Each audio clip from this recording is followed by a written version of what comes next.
StrikeForce Technologies helps to prevent cyber theft and data breaches for governments, consumers, also companies. And with me is George Waller, the Executive Vice President and co-founder of the company. Welcome, George. Well, thank you so much, Jane, for having me.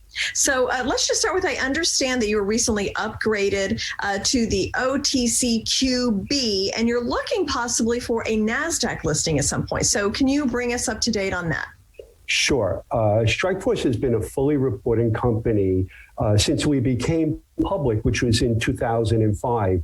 And even though we were on the pink sheets, we found it extremely critical for both investor confidence to report our financials and any and all regulatory filings. This way there was total transparency.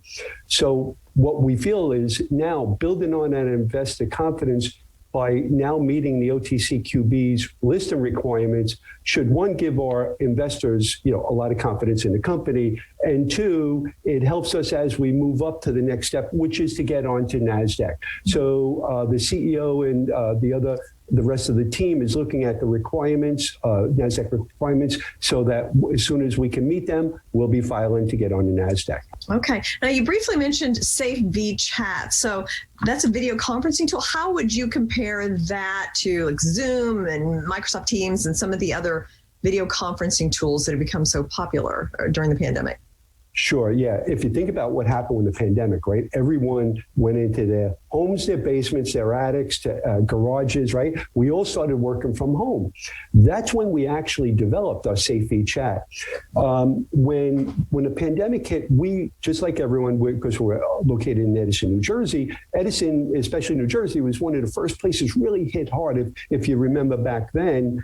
And what had happened was, we were dealing with customers, we were dealing with, potential customers, we were dealing with ourselves using all these video conferencing solutions. We were using Zoom, we were using WebEx, we were using Meet Me Now and Join Me and Zoho and BlueJeans. We tried every one of them. And Jane, we didn't feel secure in any one of them. Not a single one did we feel good or safe or secure.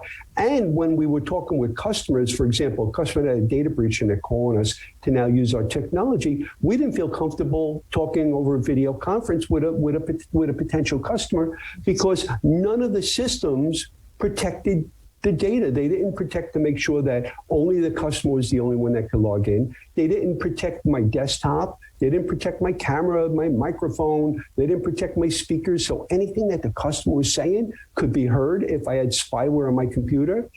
And so what the CTO started, Ram, our CTO, he started looking into and saying, why is there no strong security-backed or security-minded video conferencing solution? And the answer was actually, it was almost overwhelming. It was that there isn't a single cybersecurity vendor that built a video conferencing solution, and there's no video conferencing solution that was ever built by a cybersecurity vendor. That's why all of the video conferencing solutions out there are so ineffective when it comes to security.